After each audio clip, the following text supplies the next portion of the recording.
السلام علیکم دوستو، میں ہوں آپ کا میزبان محمد ناصر اور آپ کو دستک ٹی وی میں ویلکم۔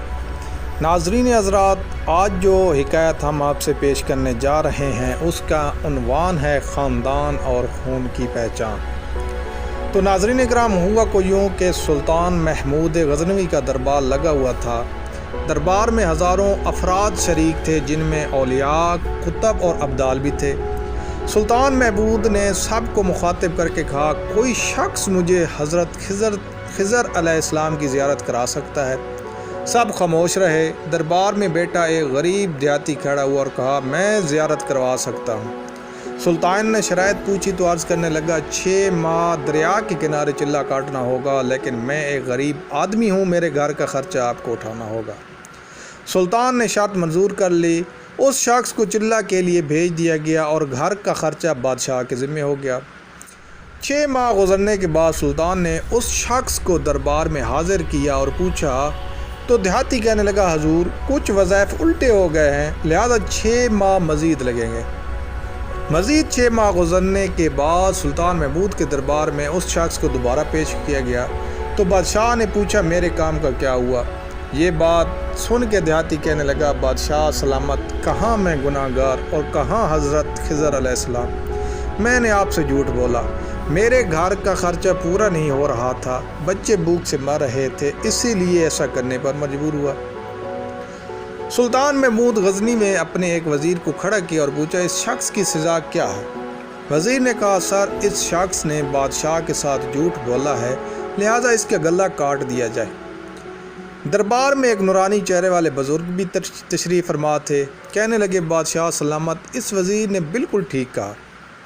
اب بادشاہ نے دوسرے وزیر سے پوچھا، آپ بتاؤ۔ اس نے کہا، سر اس شخص نے بادشاہ کے ساتھ فراڈ کیا ہے، اس کا گلا نہ کاٹا جائے بلکہ اسے کتوں کے آگے ڈالا جائے تاکہ یہ ذلیل ہو کے مرے، اسے مرنے میں کچھ وقت تو لگے۔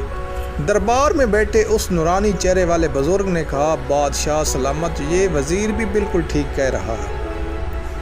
اب سلطان محمود غزنوی نے اپنے پیارے غلام ایاز سے پوچھا، تم کیا کہتے ہو؟ ایاز نے کہا، بادشاہ سلامت، آپ کی بادشاہی سے 1 سال ایک غریب کے بچے پلتے رہے، آپ کے خزانے میں کوئی کمی نہیں آئی اور نہ ہی اس کے جھوٹ سے آپ کی شان میں کوئی فرق پڑا۔ اگر میری بات مانے تو اسے معاف کر دیں، اگر اسے قتل کر دیا تو اس کے بچے بھوک سے مر جائیں گے۔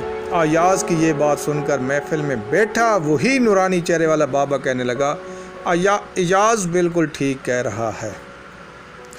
سلطان محمود غزنوی نے اس بابا جی کو بلایا اور پوچھا، آپ نے ہر وزیر کے فیصلے کو درست کرا، اس کی وجہ مجھے سمجھائی جائے۔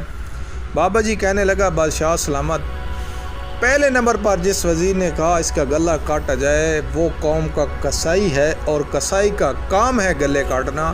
اس نے اپنا خاندانی رنگ دکھایا، غلطی اس کی نہیں آپ کی ہے کہ آپ نے کسائی کو وزیر بنا لیا۔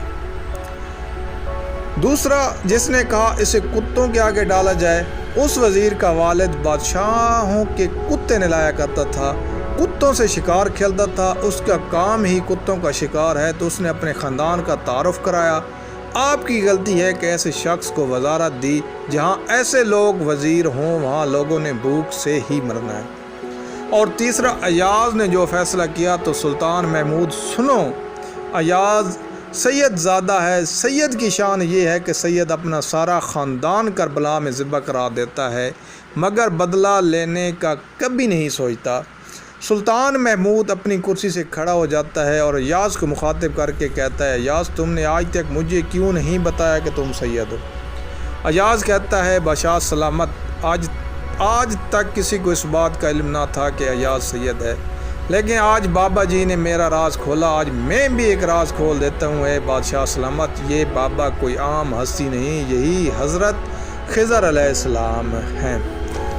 دوستو، امید کرتے ہیں آپ کو یہ ہماری چھوٹی سی کاوش پسند آئی ہوگی۔ ایسی اور سی خوبصورت حکایات اور انفارمیشن ویڈیو دیکھنے کے لیے ہمارے چینل کو سبسکرائب کریں اور اپنے میزبان کو اجازت دیجیے۔ اللہ حافظ۔